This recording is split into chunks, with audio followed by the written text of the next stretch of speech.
So today we're going to talk about the Fulbright U.S. student program. So the Fulbright U.S. student program uh, is a program that's sponsored by the U.S. government, administered by the State Department, and also administered by the Institute of International Education. It was created in 1946 by U.S. Congress. Uh, It's it's a student program that allows students from the U.S. to go overseas to a specific country for around one academic year. The mission of the program, or the purpose of the program, is to foster mutual understanding between nations, advance knowledge across communities, and improve lives around the world. So in essence, Fulbright is a cultural exchange program. So it's about taking U.S. culture, bringing it abroad, and vice versa, learning about another country's culture and bringing it back to the United States when you finish. The program is also administered by national committees. Hold on 1 second. Let's make sure everyone's muted. Can everyone turn off their mute? I think I muted everyone, but just so we don't have any other sound. Thank you. Next slide. So this is a slide just on diversity inclusion. Fulbright looks to ensure that the students that are sent abroad reflect the entirety of the U.S. society, which not only means race, color, national origin, sex, age, religion. So those are the common things you think about. A lot of people don't think about states. So people from East Coast, West Coast, the South, because obviously we know that there's even a subculture even within US, and so they wanted to reflect the whole United States. So that's an important aspect of Fulbright. Basic eligibility. So you can apply for Fulbright as soon as you are a senior in your undergraduate degree, which means most students apply their fall of their senior year, but you start working on the application even earlier. So I would say students work on it as early as maybe sophomore year. Predominantly, it's mostly spring semester, junior year. So usually around this timeline, if you're a junior right now, rising senior, this is the great time to start working on the process. So some of the basic eligibility is right on the right side. You need to be U.S. citizen by the time of application. Bachelor's degree at the start of the grant. The way it works, and I'll go for individual countries when I explain through the website, is that let's say you're applying, our internal deadline is going to be second week of September around. I did not set the exact date yet, but just assume it's second week of September. And you leave an estimate about 1 year later. So if you apply fall of 2020, you would be leaving fall of 21. Again, every country has a start date that's a little bit different. The reason that it's important is that, as you can see, the second bullet is bachelor's degree or equivalent by the start of grant. So which means you need to have finished all of your classes and have that bachelor's degree before you start that grant, but not at the time of application. So it's an important distinction to make. No doctorate at the time of application. So the great thing about Fulbright is that you can start applying as early as your senior year, but you can apply when you graduate. You can apply as an early professional. You can apply if you decide to get a master's, or if you're in a doctorate program. Once you finish your doctorate, though, you would apply through a different type of Fulbright. Would be a Fulbright scholar program, which is for faculty looking to do a Fulbright. So basically, at any time in your life, you're pretty much eligible for Fulbright, which is pretty awesome. And then the other eligibility thing to keep in mind is there's country-specific requirements. I'll go over that a little bit later, but basically, sometimes countries have restrictions for language, certain academic backgrounds they're looking for. So there are certain restrictions for certain countries. Again, most countries are pretty open, but I will get into more detail about that once I go through country summaries when I show the actual Fulbright website.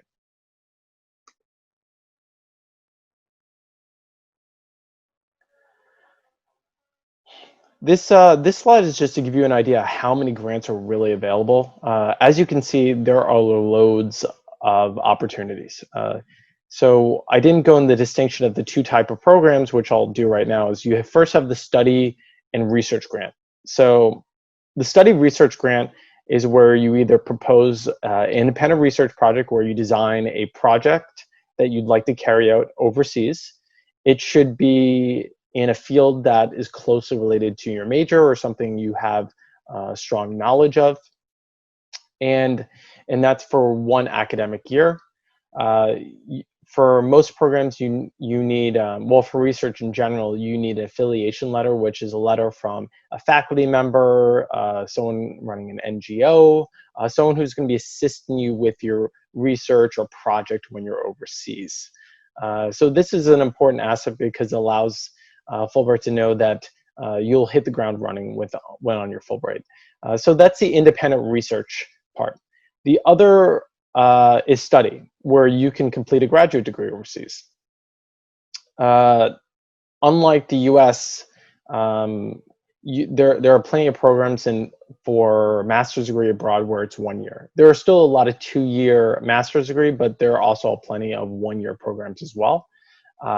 So Fulbright can help either fund you for that one academic year where they'll fund you for tuition or living expenses. Some of it, Fulbright would be covering your cost of living, but not your tuition. And again, this depends on the country, and I'll go more into detail of how to decipher what a country allows and what they'll cover. Another thing to just keep in mind is that master's degree programs overseas, especially in Europe, for example, like Germany, you have tuition that's a lot less than what you would see in the United States. So it's just something to keep in mind. And then the other aspect is or arts project abroad. So again, there's independent research where you take on a project, but it also could be an art project. So let's say you're a film major and you are looking to produce a documentary in a specific country. That is the kind of project you can do as well under Fulbright. So it's pretty amazing that it's really open to all majors. And then the other part of Fulbright, so this is almost like a separate umbrella of the Fulbright program, is the English teaching assistantship. This is where you help teach English and US culture in the classroom. So you serve as an English teaching assistantship. What a lot of people don't realize is you do not need a English teaching background to be an English teaching assistant within the Fulbright program. Obviously, if you are taking certification courses like TEFL, Teaching English Foreign Language Certificate, or other types of programs similar, then that can be helpful. But let's say you've done tutoring. Those are experiences that, so tutoring in a specific subject. Those are experiences that can carry over for the English teaching assistant and can still make you competitive for the English teaching. So I just want to make you aware that you do not need an English teaching background to apply for the English Teaching Assistantship Award. As you can see, the types of awards, there's over 140 countries for the study research grant, over 75 countries for the English teaching, 1,250 awards. So basically almost at least around 1,000 awards for each program. So there is a lot of funding out there. Which means that while Fulbright is a really prestigious program that is amazing because it does fund you for that full academic year, as you can see, there's a lot of awards out there, which means that that a lot of students can get this award if they take the time to really work on their application. The award benefits. So basically, to sum it up, it will fund you for the entirety of your academic program, or teaching program, so for that full academic year. So round trip airfare, monthly stipend, so basically living expenses, including housing, accident sickness benefits, There are other possible benefits, such as support for dependents. So let's say you're married. If you have children, there's dependent support, which varies by country. Research allowance, tuition, language lessons. Again, some of those are not guaranteed, but what happens is if there's certain extra funding within the budget for that country, if you're a recipient or if you're a Fulbrighter for that country, they'll send out an email saying, we have funding for you to take language classes. Do you want to use that budget? Would you like to take language classes and we'll reimburse you? So those things do come up while you're on your Fulbright, but again, they're not guaranteed unless it says so in the country summary. Post-grant benefits. Become part of the Fulbright network of alumni. So Fulbright, as I said before, has been around for over 70 years. You have Fulbright alumni from that are in the private sector, that are in government, all around the world. So you have this huge network of people that you become a part of. You also get eligible for the 12-month of non-competitive eligibility, hiring status within the federal government. So if any of you have ever looked at USA Jobs, there are different hiring eligibilities, and you maintain a certain status for 1 year for their for non-competitive hiring. Or it's hard since I'm not an expert in this area, but if you look at the USA Jobs, you can see there's like different hiring statuses, and when you have something like this, it can give you a leg up on different applicants for certain job opportunities. Lifetime Fulbright email address, as well as a Fulbright Association. If you look around the Fulbright Association, there's different chapters all across the country. Some are more active than others, where they have different events. Maybe they have get-togethers where they go to museums, get coffee. I would say it happens once every couple months, depending on the chapter. The Florida chapter is actually pretty active. So that's another benefit. Okay, the application components. So while this is a really lucrative opportunity, what you'll realize is that it's not a very long application as far as just application requirements. So you have the basic personal data. I'm going to go into detail a little bit more when I get to the website, but basic personal data where you just fill out your information, an abstract, which is a paragraph summary of your application, host country engagement. That's where you talk about how you plan to engage the host community when you're not completing your required duties of a Fulbrighter, which means, as I said in the first slide, Fulbright is a cultural exchange program. So they want to see how you're getting involved in cultural exchange when you're not completing your research, completing your graduate degree program, or teaching English. So examples I'll see, English teaching assistant, for example, maybe they'll start an after school program where they'll start showing American films and talk about different cultural stereotypes in the US and look at the cultural norms and different things of kind of looking at trying to help students understand American culture. Future plans. What do you plan on doing when you come back? Do you plan on going to grad school, going into the workforce? There's a section where you would complete that. So for Fulbright, there's two statements. Whether you're applying for the research study English teaching assistantship, there are two statements that are required. One is the statement of grant purpose. For the research study, research and/or study, it's what is your project? Explain your project within 2 pages. Where are you going to be doing this research? Through what university? Why is this research important? I'll show you where to get all the questions to that. For the graduate degree program, you talk about why this graduate degree, why is this important for what you want to do? Why did you choose this graduate degree program? Why does this graduate degree program need to be done overseas? Because obviously you do want to make a case of why this degree is important for you to be done overseas rather than maybe in the US, for example. English teaching assistantship, this is where you talk about why do you want to be an English teaching assistantship? What skill set do you bring?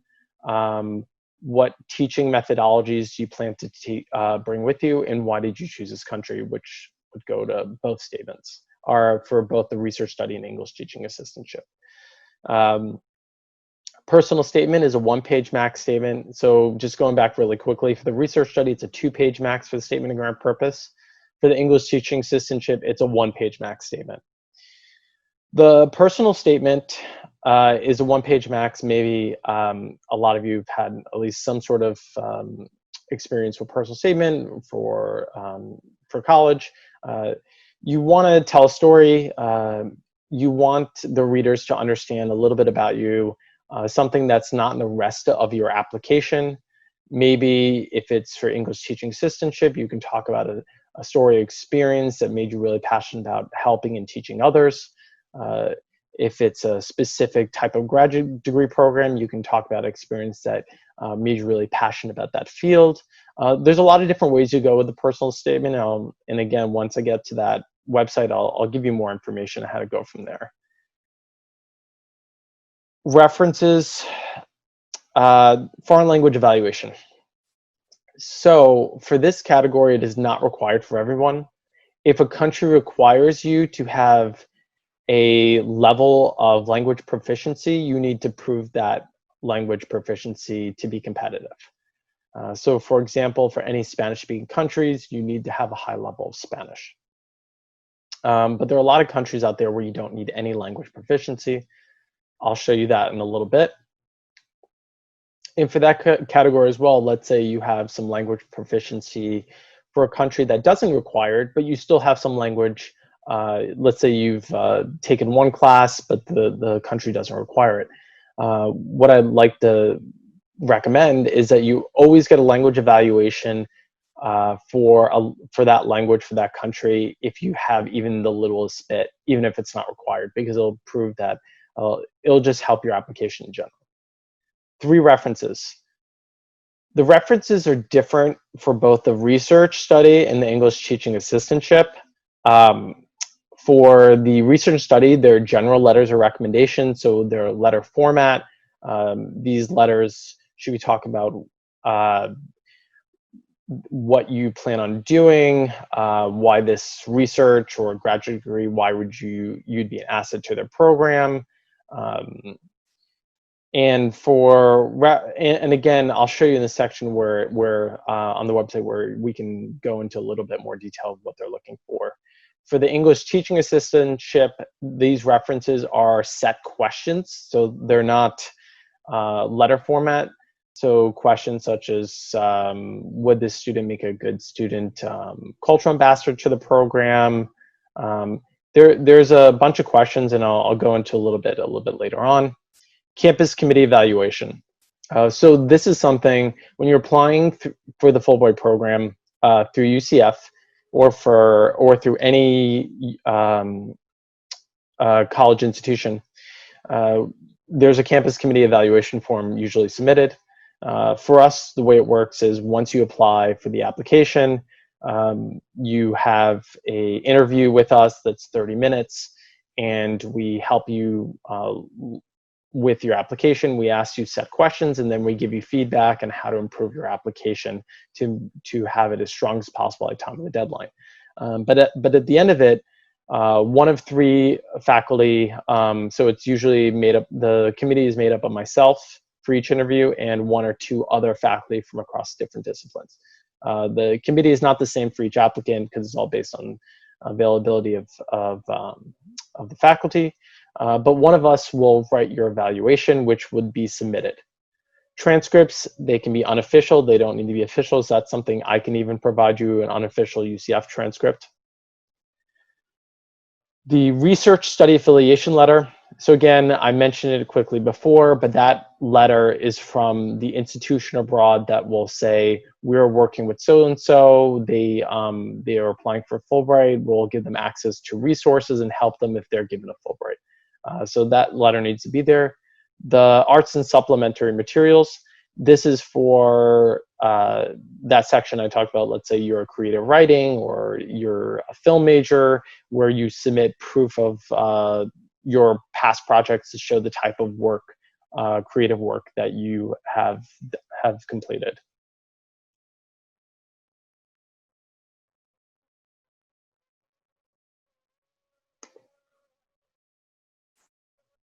I was going to take a picture. Pardon? Just temporarily unmute. All right, so the factors in selection. Can everyone make sure they're just muted throughout the presentation, just so I can, hold on, go. Factors in selection, quality and feasibility of the proposal. So Fulbright wants to make sure that you would be able to successfully carry out this project, which goes to the feasibility of your proposal. This is why we have letters of recommendation. This is why we have a language evaluation in this process that Fulbright requires, because they want to make sure that you are going to be able to carry out what you say you will. Academic and professional record. So strong grades, research, those are all important for the independent study or graduate degree. To keep in mind for independent research, what I suggest is that if you're interested in applying for an independent research study grant, you have had experience doing research as an undergrad. If you're a graduate student, you have a little more leeway whether you've completed research or not, but if you're applying as a senior, as an undergrad, and you want to do independent research, I would highly suggest that you get involved in research because it'll make you a much stronger applicant. Again, you want to make sure that if you're applying for a graduate study, that you check the requirements by that graduate school and make sure you're a strong applicant for that, because that's part of the process. Is you have to apply for that graduate school separately. So if you're applying a graduate degree through Fulbright, you have to make sure that you meet the requirements of the institution you're applying to for the graduate degree and do the application Fulbright. So they're two separate applications. Personal qualifications, language prep. So other qualifications, whether I would say one of the main ones that Fulbright sometimes looks for, or they usually look for, is adaptability, whether you can adapt to new environments, openness to different cultures. Language prep I've kind of covered already. Preference factors. So again, once you go to the country summary, you'll see that some countries have preferences for specific types of candidates. It's important to realize that. Extent to which the candidate and the project will help advance the Fulbright goals. So something I always say to keep in mind is that this is a cultural exchange program. So if you can connect to why this Fulbright will enhance a mutual understanding between the US and the country you're applying through, great, even better. And then the other two I've pretty much covered. Application timeline. So right now we're in that April to September timeline where we're designing and preparing applications. So obviously if you're going to be a senior come fall, you're in a good position because you have about 4.5 months until the application is due for us.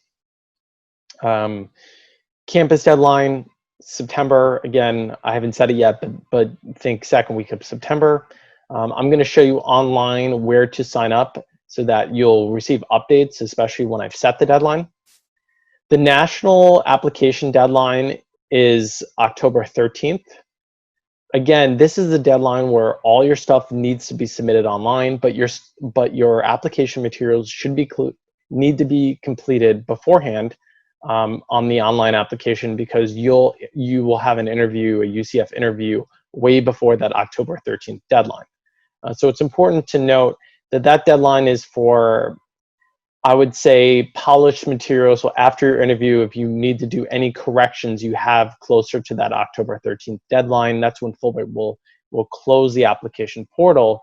But your recommendations, everything needs to be in online beforehand so that we can review everything. November, December. That's where the US National Screening Committee meets. So I said before, this is a really prestigious opportunity.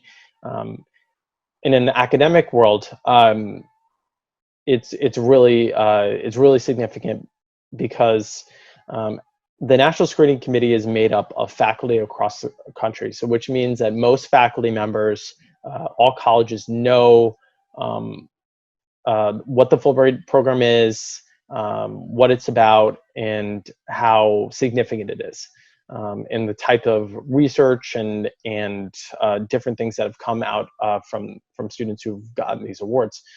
So it is really helpful when applying for graduate schools, looking for either applying for now or later. So it is a big deal, and most faculty know what it is. So they meet in that November to December time period where they review applications, decide who moves on to the next level. January, when you apply, just to bring it back a little bit, the one great thing about Fulbright is that if you apply for Fulbright and you've completed all the application materials, we will endorse you, which is not necessarily true for all major scholarships. The Office of Prestigious Awards endorses. A lot of times we're limited to a few endorsements per scholarship. That is not the case for Fulbright. So if we have 70 applicants, we can endorse 70 students, which is the amazing thing about Fulbright. So it means that you will be at least reviewed by the National Screening Committee as long as you complete your application and interview with us. So come January, you'll find out whether your application was recommended or not recommended. If it is recommended, it means your Fulbright application will then move to the Abroad Screening Committee, which will make the final selections. If it's not recommended, it means your application will no longer move forward for this year. Again, while I'm talking back now about whether, if you don't move past the recommended stage, I want everyone to know that if you're not recommended, do not count it out as you'll never get a Fulbright. I've seen Fulbright students not get recommended and apply 3 years in a row and get in the third year and sometimes the fourth year. Because once you've completed your application, you can tweak it in another year and reapply because you've already done the hard work. So don't be discouraged if you don't get it the first time around, because a lot of students get it the second or third time around. But if you are recommended, your application is moved to the Abroad Screening Committee. You may or may not have a Skype interview if you're recommended. It really depends on the country. Most countries are starting to implement Skype meetings in the past years, but it's not a guarantee. Those Skype meetings range anywhere from 10 to 30 minutes, depending on the country. And again, if you make it that far, I will help you prep for those interviews. And then March through June is the final notification. For instance, we've been notified by most of our Fulbrights. As of now, there's only one that's kind of is outstanding that we haven't been notified of. So basically, most of the people know by April whether they receive the Fulbright or not.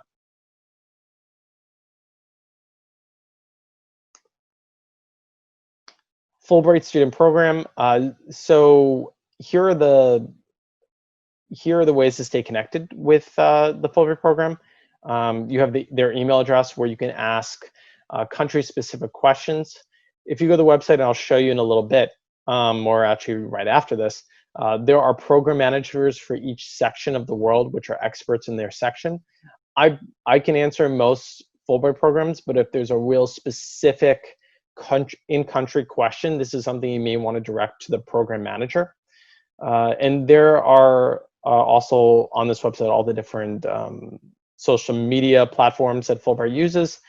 This is really great for following them so you can see the types of stories, type of things that Fulbright students are doing. Fulbright students do amazing things, amazing projects. Again, I said it's for all disciplines, so it's really quite fascinating looking at the Fulbright stories that they post. And what I'm going to do is I'm going to stop sharing this video and I'm going to move on to the Fulbright website.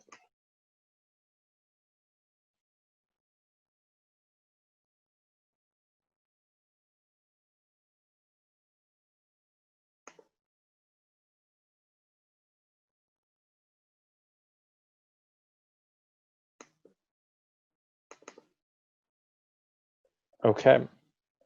So here is the Fulbright website. As you can see, it's us.fulbrightonline.org. So this is the Fulbright website where you would apply. You would apply through the website. So our application is all online. It's done through the Fulbright portal. And I'll show you in a second how to get there. But I want to show you how to navigate the website. How do you figure out what country you want to apply to? And I know I didn't mention exactly, but I wanted to make this crystal clear, is that you can only apply to one country and one type of grant. So you can't apply for multiple countries, multiple grants. So one application per year. So I'm going to show you a lot of the different tools that Fulbright has on their website and how to go about figuring out the country, all the information that's on here. So one of the quick first things I like to show is the types of awards, unless I go study research awards. And Fulbright has laid out some of the Fulbright field-specific awards, as you can see, for a few different fields.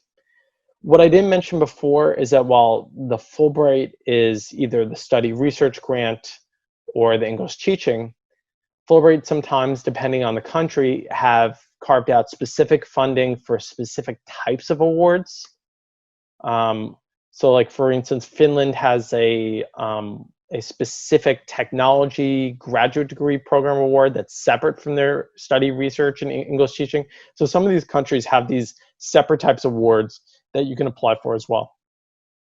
So just note that's where it is, where you can find out some of that opportunity. If I go to types of awards, English teaching assistantship awards, you can look at the countries. Every country that offers an English teaching assistantship, the number of grants, the placement types. So for instance, a placement, are you working at a university, secondary school, primary, the placement locations, are you going to be in rural, big cities, teaching commitment, are you going to be working 20, 25 hours a week? And some of them have up to 40. So some of the teaching commitment is pretty demanding, and some are a little less. And then the host country language requirement on the last, so you can kind of narrow down which countries you want to apply for. And again, you only get one of the main eliminations for that country for you to apply for is that language requirement. So it's good to have that on the right side, so it's a little easier to narrow down your selection. So they have that for each region, as you see as they go further and further down. Another thing I'll just show you here, especially before I forget, is the statistics page. So as I said before, you apply to one country and one type of grant. So let's say I'm gonna do in a little reverse order, but I'm gonna show you one country. So let's say you already had a country in mind, or we're looking through countries and you saw Poland, right? Every country has their statistics for the last 3 years or so, which gives you a sense of how competitive it is. So the competitiveness for Fulbright really depends on what type of grant and one country you apply for. So as you can see, the study research for this past year, there's like 27 applicants and 12 awards. And then for the English teaching, 53 applicants and 10 awards. So you could see that the study research was less competitive than the English teaching for Poland. Again, that's not always the case for every country. So it's just, you just want to make note of how competitive it is for each type of grant you're applying for. So I'm going to show you how to navigate those countries. So while I just showed you where to find the statistics, what you want to do is go through the country summaries to get a better sense of where you'd want to apply for. I'll start with Poland just as the example, since I went through it. So every country summary will have this. They'll have the different types of awards they have, which is, for Poland, it's the Open Study Research Awards and the English Teaching Assistantship Awards. Again, when I mentioned Finland, they had a separate University Technology Award, and that would fall in a different umbrella right under this. So we would have, for example, a third option. So just to show you what the country summary looks like, if I click Open Study, it extends gives you award profile to give you an idea of what the country's about, what the award, just a general overview of the award. The accepted degree levels. So bachelor's degree level is if you're a senior or you've graduated, you'd be that bachelor's degree level. If you're a master's student or you're applying as you've in your first year of your master's program, you'd be a master's. And the same thing if you're a PhD student, doctoral, or doctorate level rather. The grant period, how long you go for, 10 months. All the different types of information, candidate profile, who they're looking for. This is something to really look for because maybe they require or prefer a certain type of students. So for instance, Poland, it looks like the commission is strongly encouraging women in STEM fields to apply. So if they're encouraging certain fields, I'd try to stay away if you do not meet the preference. Well, you're still open to apply for that, and we'll help you through the process. When they prefer a certain type of student, you're better off looking for countries where you're not to a disadvantage while applying. So if you can meet the preferred category for that country, even better. Foreign language proficiency, not required for this country. So if you don't speak any Polish, then you can apply for this without even having Polish. One thing to note, though, is that if you are applying for independent research or a master's, you'd want to make sure the master's is an English taught master's. If you are but I'll get to the next point in a second. If you're doing independent research, that requires you to interview people. Again, if you're interviewing people that maybe are not a high proficient English speaking population, your project won't be feasible. So those are things you need to really keep in mind, is the feasibility of your project with respect to the language proficiency. Another thing to really just note is that Fulbright proposal types. This is really important because, as you can see, it says independent study research, yes, graduate degree enrollment, no.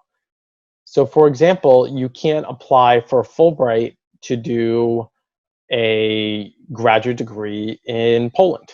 Again, this is not for every country, but this country will sometimes tell you, or on the flip side, you'll see independent study, no, graduate degree enrollment, yes. So you got to make sure that you are applying for a proposal, Fulbright proposal type that is allowed. Affiliation letter. As I said before, you need a letter from someone at the institution who's going to serve as your affiliation. So sometimes they give you some information as far as choose a. So for this one example, they're looking for you to affiliate with universities outside big cities, outside of Warsaw and Krakow. So it's just important to read through this information. Any types of affiliation fees, dependent funding. So it gives you some more information about dependent funding, and then some additional resources that are on the website. So every country has this summary. So this is it for the research study. I'm going to just show you English teaching system awards as an example.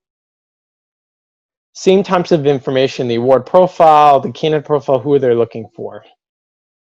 Are they looking for specific majors? It's really important to look through this information.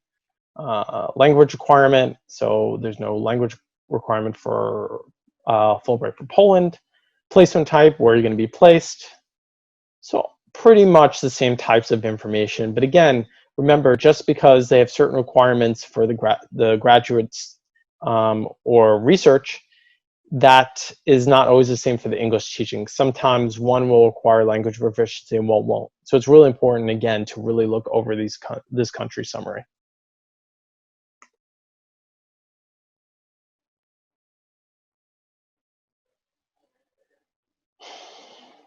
Application components. So this applicants tab right here, this is all information for you. This is really useful information, especially since I did that PowerPoint. If you didn't get everything, a lot of this is here. So all the components, they have a more They have a breakdown of all the information you need, so kind of more details. So for instance, like statement of grant purpose, it gives you a full explanation of the different types of questions you should be answering in your proposal. It also gives you format, what type of format to do. So again, a lot of very useful information. And so they break down each section, the affiliation section. Again, you can, I'm going through this fast, but you can go through the website at any point to really look through it. Personal statement, what you should be talking about. As I said before, a one-page narrative, provide a picture of yourself. Foreign language forms, recommendations, all this information that's here. Critical Language Enhancement Award, I didn't talk about this yet. So this is openly open to these countries. So let's say you've taken a little bit of, maybe taken an introductory course or taken a bunch of courses for a specific language that's the native tongue of this country. You can apply for an add-on language enhancement award, which will allow you to get funded for study the language in addition to your Fulbright. So this is only available to those countries though. On the applicant tab, Fulbright online application, this is where you create an account. You want to create an account as soon as you can. This is where I communicate with all my Fulbright students. You want to choose UCF as the institution you're applying through. Again, all the Fulbright notifications, whether it's any information about our deadline, any updates on the application process, will all, I will contact all students who are registered to apply for Fulbright. So if you're working on your application, but you haven't started this, I won't know. So it's really important that you create an account. Even if you don't want to upload everything yet, this is where you want to at least create an account so I know you're in the system and I know that you are at least considering on applying or starting the application to some degree. So it's really important you fill that out.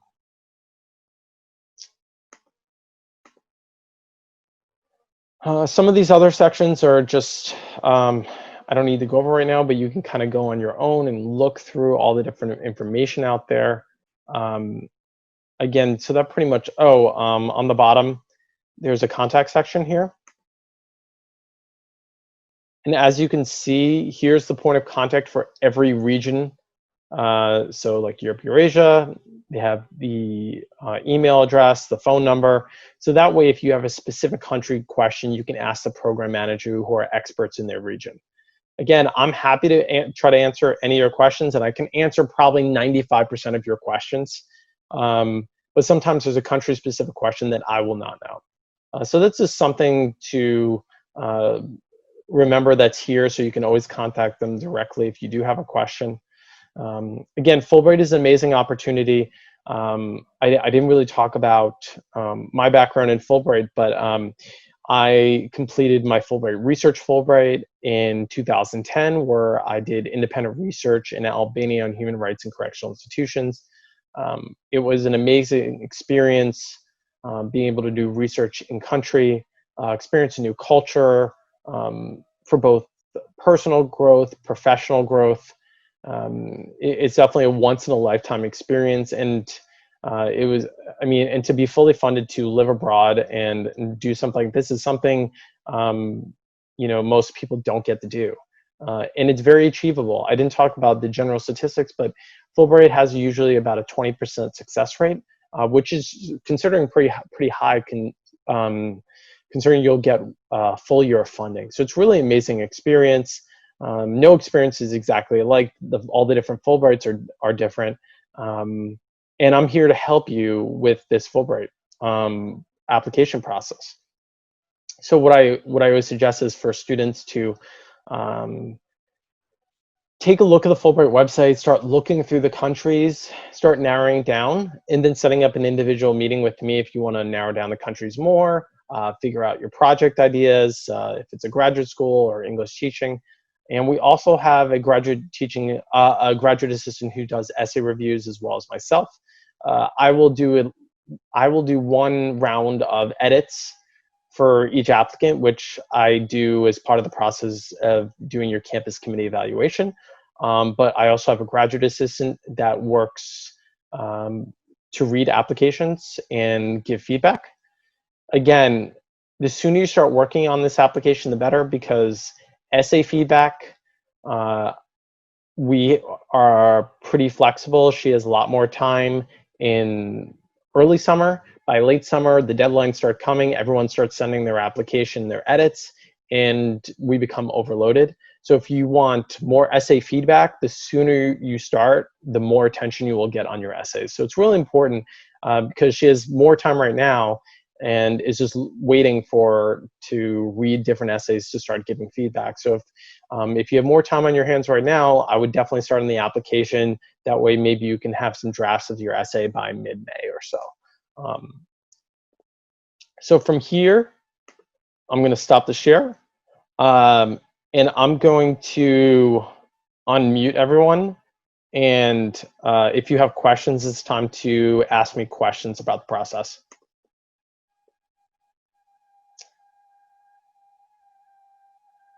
So yep. All right, I had a question about, so for the study research one, what would be the best way, would you say, to make like contact with a university that you want to be sponsored by, like to reach out and say? For the research one? Yeah. Yeah, so for the research one, so I'll kind of, maybe I can just go through how I did it. Well, first off, the first step for the research one is to start looking at different universities that you'd want to do research. So looking at the field of research you're interested in, what countries do the type of research you're interested in. So there's two ways of going about it. You can start looking for individual countries you're interested in, then finding the universities that do that type of research, or look at research, or look at who does that research abroad and kind of narrow it down. That way, those are probably the two best ways to do it. Then you start looking at the universities, look at the faculty member who are doing that research, and email them. Emailing them is the first step, I would say, in the process. If you plan on doing independent research, I usually say a quick introductory email, no longer than maybe one long paragraph, paragraph and a half, introducing yourself, talking about your interest in the research, and then if you have background in that type of research, and then and just setting up that introductory email, and then talking about the Fulbright that you plan on applying at. You don't want to just write a long email at first, just because a faculty don't know who you are. A long email, they're less likely to read it. So like a short and sweet email introducing yourself is probably the way to go. Again, because you're applying from internationally, you may have faculty that think this is, maybe junk mail or something, or may just ignore it, just the way if you got some sort of international email, you may overlook it. So what I would say is you start with sending out feelers to different faculty member in the different institutions. And then if you're not receiving a response, you should call them. So for me, I was I affiliated with a human rights organization in Albania. But at first I emailed them a few times and got no responses. So what did I do? I got a phone card at the time and called overseas to make that call. Again, with technology now, it's a little bit easier. There's different ways of contacting organizations overseas. But that's what I would say the next step to do is, if you don't get contact, don't get discouraged, start picking up the phone. Because that's probably the second best way to do it. Again, during these times, phone may not be, because of pandemic, phone not may work, so you may have to email and just wait it out a little bit, or send emails to different faculty. Another way of going about it is talking to people within your department at UCF and seeing if they have contacts at different countries or different universities overseas, because they may be able to put you in contact with someone who's doing research in your field right away. So you want to use that network a little bit if you have it. Does that answer your question? Yeah, that was perfect. Thank you. Okay, cool. Any other questions? Hi, I have a question regarding the citizenship status. I will be getting my citizenship this summer, and I was wondering if I can still apply meanwhile I get my paperwork. Yeah, so for if you're getting your citizenship this summer, it's just basically you need at the time of application. So if you know that you're going to get it by, well, our internal date is September. If you're going to have it by the national deadline, then you can work on your application and just you're able to fill in that yes, you are a U.S. citizen when you apply as soon as you get it. So there's no reason not to start working on your application if you think you're going to get it come summer. Okay, thank you. You're welcome.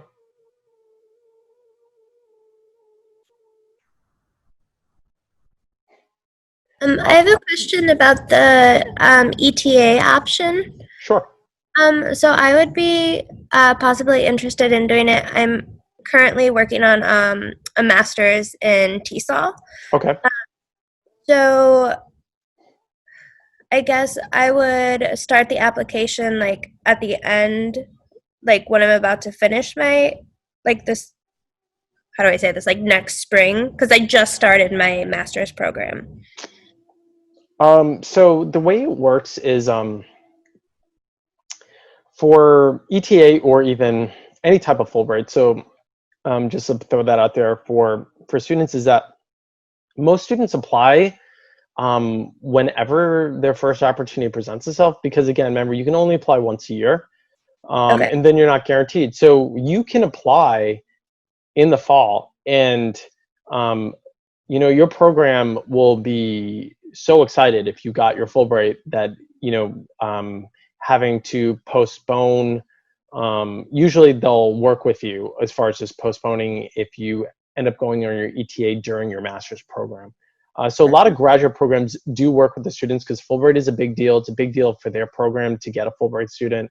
It's great for the university. So I would always suggest applying as soon as you get ready, because remember, you're not even guaranteed to get it. So there's no point waiting. And then, you know, your faculty or usually will work you, because the university, UCF, we highly, it gets published in UCF Today of our recipients, and it's a celebrated opportunity of all of our recipients. So again, for anyone who's in graduate school or about to enter graduate school, you do not have to wait until the end of your degree.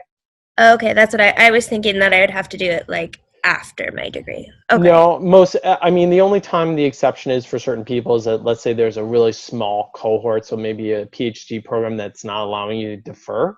But again, it's a case-by-case basis, and most degree programs will work with you to figure it out, because it is a big prestigious award. Okay, all right, great, thank you. You're welcome. Any other questions? Yes. What's going on, Morgan, and everybody else? I hope everybody's staying safe out there. My question is, if a country is not found there, how easy can it be added? Can it be added to the list, or is it not a part of? Do you just have to exit out completely if you can't find that country? So there's no country. There's a country there that's not on the list. Can I ask what it is, out of curiosity? Yeah, Belize. Huh. Belize, Central America. Yeah. So I was just wondering, how easy can it be added, or is it just X'd out if it's not added there at the moment? Yeah. So it's funny. Yeah, if you click the Western Hemisphere summary page, Okay, hold on. you'll see that they'll give you information. They have certain countries where they just don't they don't give grants. And Belize is one of them. It says no case-by-case consideration, exceptions were made. So if you just click on the hemisphere where your country lies, you just go to the bottom, and it'll tell you about the countries that are not available to specific countries. Okay. Yeah, sometimes you don't really know why there's no agreement. I mean, a lot of times it does make sense for countries where we don't have diplomatic relations. Other cases we don't really know. Sometimes it's a fiscal thing because Fulbright provides about half the grant, half the funding, and then the country provides the other half of the funding. So sometimes it's a funding thing as well. So yeah, so unfortunately it doesn't, so for if the country's not listed, you can't apply. But remember that what I always tell students is that they can also apply for countries, maybe even neighboring countries if they're interested in, and it doesn't keep them from visiting that country. Definitely, I agree with that. I definitely agree with that. I mean, if it's not there, it's not there. You know what I mean? But I Yeah. just want to know if there was a way to add it, if it could be. Yeah. There are sometimes case by case exceptions for certain things, but they spell it out there, unfortunately. Yeah. How extensive is with the dependent support information under that? So how extensive is that? Is that strictly by what they say on their summary? When you say extensive, what do you mean? Like, is it exactly what they say on the summary is what you can expect? Or, you mean the amount or so? Yeah, like the amount of what they can do for you as far as that goes? Yeah, I mean, I would say the amount is a guiding factor. I mean, I'm sure it can go up or a little depending on the funding. I don't know if they say it's guaranteed. I have to look at the exact wording, but I mean, that's general the amount of what you would get for dependent support. Yeah, I mean, if you go by that, that's pretty much what you should expect the funding to look like. Sometimes they don't exactly spell out the funding amount because so that's a country by country thing. That's how the finances are going. Just to keep in mind for Fulbright, as far as funding, I didn't mention really the funding amount. Again, it really depends on the country. So the cost of living adjustments will adjust your funding. So for instance, if you're going to an undeveloped country, you're going to get less money than if you're going to a country like maybe Norway, which is insanely expensive, right? But keep in mind that even if the stipend is lower for an undeveloped country, your money will go a lot farther. So even for me, my Fulbright grant to Albania was a really cheap country.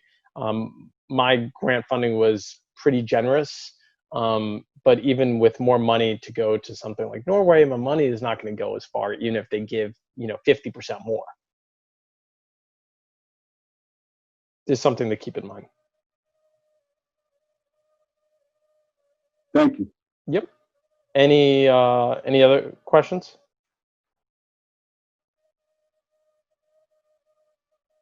Going once, going twice.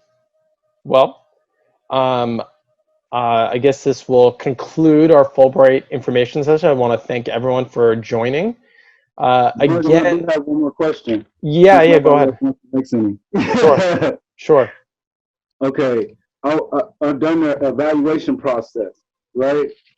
I see I'm in the evaluation process on here. Is there like when I was talking with a representative from the Peace Corps, they were talking. I know you guys on the thing on the screen said the diversity and everything. So is there control systems in place for it to make sure it's a diversity thing, or is it kind of like or is it just like, hey, it is diversity? You know what I mean? I guess that's what I'm asking. Like, when you say control, you know how you got the on the application, job application, it's an affirmative action. Is there like an ethnic thing? Is there an affirmative action thing? Like, is there so many amount of like different backgrounds that you have to take versus that background, as far as like how I was saying with the diversity? I don't know if there's a set quota or what the actual, I mean, as far as like I guess the rules they have with their diversity. they're given encouragement and instruction as a review committee to. I just want to say for some of the people who are leaving right now, I just want to let them know that they can make individual appointments with me. Send me an email or send opa@ucf.edu. So Office of Procedures Awards, opa@ucf.edu. I'm going to type it right down here. opa@ucf.edu. And we can do individual Zoom sessions where we talk about specific countries. So just for everyone to know that I will be happy to meet with students for sessions to talk about their Fulbright application and to give recommendations. But to go back to that, they're given instructions to promote diversity in kind of everything I talked about, whether it's a religion, race, or even geographic location where they're coming from, or gender. So to try to be as diverse as possible. And because diversity is defined in so many different ways for this, I'm not sure if they have an exact whether I guess quota for different things are even allowed. Again, I'm not sure of that, but I think that's the way it's encouraged. Especially each country is very different. They require different types of candidates. So it's also hard because sometimes you have countries with limited candidates, so it's hard to achieve this perfect sense of diversity where they just they're looking to try to get as diverse as possible. Awesome, thank you. I guess my last and final question is if there's a situation like this, was any Fulbright? How was a Fulbright experience? How was it dealt? How did Fulbright deal with the situation that's happening as far as any Fulbright students that's doing it right now in other countries? Like, how was the reaction to that, I guess? Yeah, you mean with the pandemic? Or what do you mean? Yeah. So one thing just to keep in mind is that obviously we're going through, very, a global pandemic, right?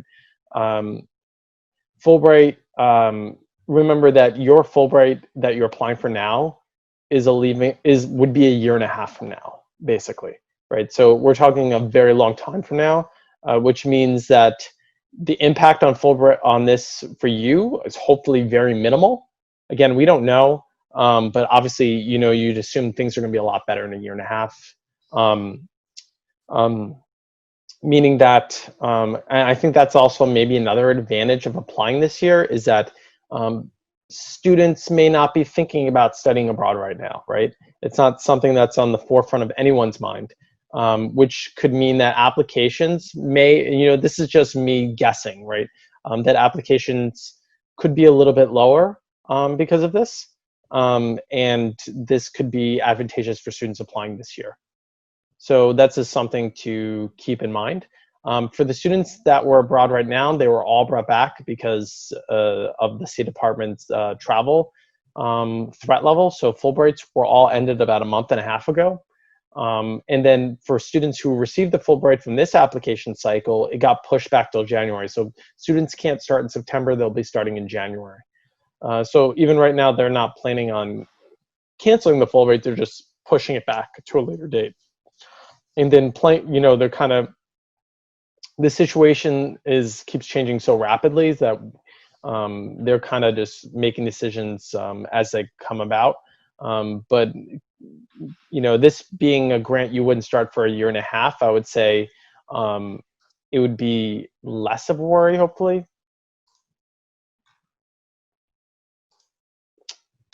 Thanks. Okay, you're welcome. Okay, well, if no one has any other questions, remember I put my email at the bottom. Thank you again. If you, I'm happy to meet with any of you to talk about Fulbright in more detail and set up meetings, and I'm be available on Skype or Zoom, rather. So thanks everyone, and I hope you plan on applying. It really is an amazing opportunity, and I can't encourage it enough because it's an amazing program.